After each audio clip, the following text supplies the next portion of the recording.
United States Congress, how a bill becomes a law. Hello and welcome to How a Bill Becomes a Law. I'm your instructor Rhonda and I'm going to guide you through the tutorial, which will help you prepare you for the upcoming exam. The passage of bills in the U.S. Congress is a process.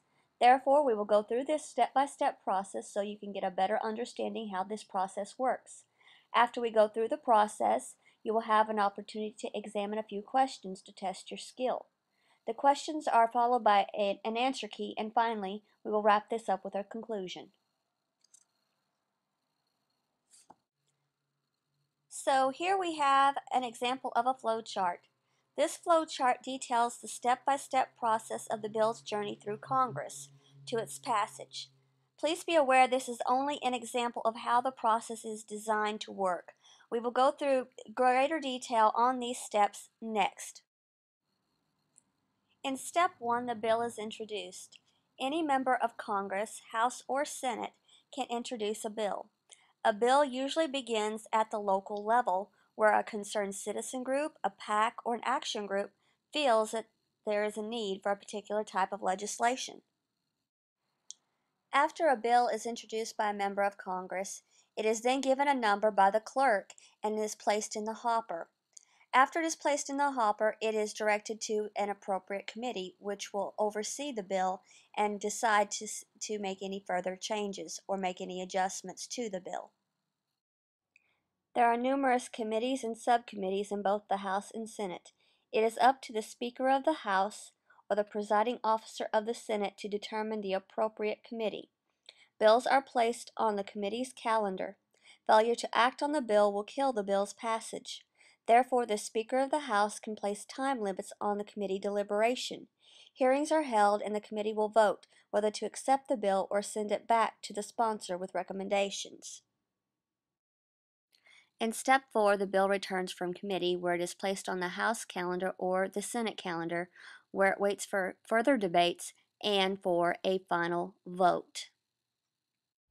In this step, a conference committee is formed with members from each house. If the conference committee reaches a compromise, it prepares a written conference report, which is submitted to each chamber. The report must be approved by both the House and Senate before the bill is sent to the President for his approval. After the conference committee has agreed on the bill's contents, and both the House and Senate are in agreement, the bill is passed on to the President for review.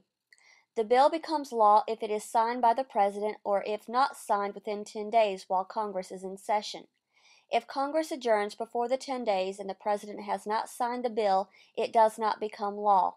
This is known as a pocket veto. If the President vetoes the bill, it is sent back to Congress with a note listing his reasons. The chamber that originates the legislation can attempt to override the veto by a 2/3 majority of those present.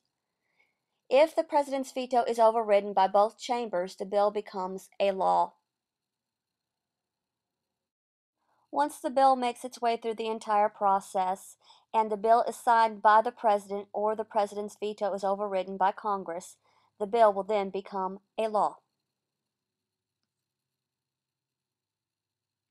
In this next section, I will allow you to take a look at some questions I have provided for you. My goal is to acquaint you with the types of questions I am likely to ask on the exam. Take a look at the questions and I will see you and speak with you again in the next section.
Okay, so here we are at the answer segment.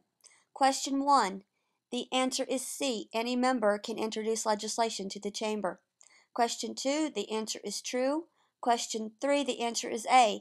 After the conference committee has had its debates and come to an agreement of both chambers, the bill is sent to the president for his final approval. Question 4. The answer is D. All the above. If you recall, he could sign the bill allowing it to become a law, he can veto the bill, at which time it is sent back to Congress with his reasons, or he could do nothing. Question 5 is false. It allows the president to block legislation. And question 6, the answer is true. So we finally made it to the conclusion. I'll see you all at the exam, and don't forget, I want you to remember the steps and the process of how the bill becomes a law. Recall your key terms, and don't forget the exam is also going to be multiple choice and true false only.